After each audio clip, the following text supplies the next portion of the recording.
Kantibhai Patel, president chemist association Junagadh. આજ તારીખ 20/5/2026 ના રોજ અમારા ઓલ ઇન્ડિયા એસોસિએશન અને ગુજરાત ફેડરેશન એસોસિએશનના આદેશના અનુસંધાને આજે સમગ્ર જુનાગઢની દવા બજારની એક દિવસનું બંધનું એલાન આપેલ છે. અમારી મુખ્ય માગણીઓ ઓનલાઈન દવાઓ જે આવે છે એની અંદર ફેક પ્રિસ્ક્રિપ્શન બનાવી ગર્ભપાતની ગોળીઓ, નશાકારક દવાઓ મંગાવી અને યુવાધન બરબાદ થાય છે એને બંધ કરવા માટેની અમારી સરકાર પાસે માગણી છે. ઘણા વર્ષોથી અમે ગવર્મેન્ટમાં રજૂઆત કરે છે પણ કોઈ સોલ્યુશન આવે ન હોય. આજ રોજ અમારા ઓલ ઇન્ડિયા એસોસિએશનના આદેશ અનુસંધાને આજે એક દિવસનું ટોકન બંધ આપેલ છે. ઓનલાઈન સર્વિસ બંધ કરવી, પછી મોટા ડિસ્કાઉન્ટના કોર્પોરેટ સ્ટોરો છે એ મોટા ડિસ્કાઉન્ટ આપી અમારા નાના કેમિસ્ટોને બરબાદ કરવાના પ્રયાસો કરી રહ્યા છે. એને રોકવા માટે પણ અમારી માગણી છે. આના અનુસંધાને આજરોજ અમે એક દિવસનું બંધ આપેલ છે.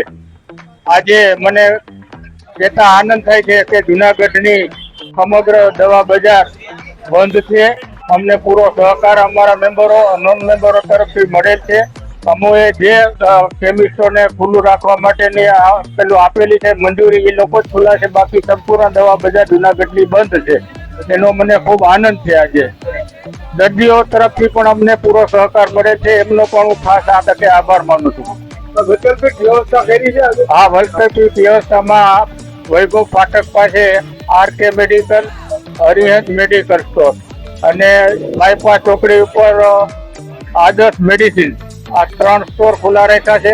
ઉપરાંત હોસ્પિટલના એટેચ સ્ટોર છે એમને પણ અમે ઇમરજન્સી દવાઓ કાઢી આપવા માટેની અમે મંજૂરી આપેલ છે, જેથી કરીને કોઈ દર્દી હેરાન થશે નહીં એવી અમે ખાતરી આપીએ છીએ. મારું નામ છે ફરહાન બાબી. જુનાગઢમાં મેડિકલની હડતાલ હોવાથી જે આ વિરોધ છે તે ઓનલાઈન દવા જે ડુપ્લિકેટ દવાઓ આવે છે તેના વિરોધમાં છે. જુનાગઢમાં 3 મેડિકલો ખુલ્લા છે, જેમાંથી એક આપણું આરકે મેડિકલ 24 કલાક ખુલ્લું છે. ટોટલ જુનાગઢમાં 3 મેડિકલો ખુલ્લા છે. અત્યારે અમે સ્ટાફે વધારી દીધો છે અને આપ જોઈ શકો છો કે લાઈનમાં વાળો આવે છે, છતાંય અમે ઝડપી સર્વિસ આપીએ છીએ. આખા જુનાગઢમાં 3 મેડિકલો ખુલ્લા છે, એમાંથી એક આપણું આરકે મેડિકલ છે. અગાઉથી અમે દવાનો સ્ટોક કરેલ છે. અગાઉથી દવાનો સ્ટોક અમે કરેલ હતો અને સ્ટાફ પણ વધારેલ છે. એની એડવાન્સ તૈયારી અમે કરેલ જ છે.